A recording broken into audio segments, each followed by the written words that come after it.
السلام علیکم ورحمۃ اللہ وبرکاتہ۔ ناظرین اکرام، دنیا میں انسان کو بڑی بڑی سزائیں ہوتی ہیں۔ کوئی 5 سال کی کسی کو سزا ہوتی ہے، کسی کو 10 سال کی ہوتی ہے، کسی کو 25 سال کی سزا ہوتی ہے، اور کئی تو ایسے لوگ ہوتے ہیں جن کو عمر قید سزا ہو جاتی ہے، اور کئی ایسے انسان ہوتے ہیں جن کو پھانسی کی سزا ہو جاتی ہے۔ حافظ ابن قیم رحمہ اللہ بیان کرتے ہیں کہ اس سے کوئی بندہ اس سے بڑی سزا کا شکار نہیں ہوا، کوئی بندہ اس سے بڑی سزا کا شکار نہیں ہوا جو دل کی سختی اور اللہ سے دوری کی سزا ہوتی ہے۔ اور دل کی سختی 4 چیزوں سے پیدا ہوتی ہے جب وہ ضرورت سے بڑھ جاتی ہے۔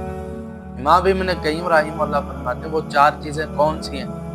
زیادہ کھانا، زیادہ سونا، اور زیادہ بولنا، اور زیادہ ملنا جلنا۔ یہ 4 چیزیں سب جب ضرورت سے زیادہ بڑھ جاتی ہیں تو دل کی سختی پیدا ہو جاتی ہے۔ ضرورت کے مطابق کھائیں، ضرورت کے مطابق سوئیں، ضرورت کے مطابق بولیں، اور ضرورت کے مطابق لوگوں سے ملے جلیں، پھر دل کی سختی نہیں ہوگی۔ اگر ضرورت سے بڑھ جائے گا دل کی سختی بڑھ جائے گی۔ دل کی سختی کو دور کرنے کے لیے اللہ کا ذکر کا انتخاب کریں۔ اللہ میں عمل کی توفیق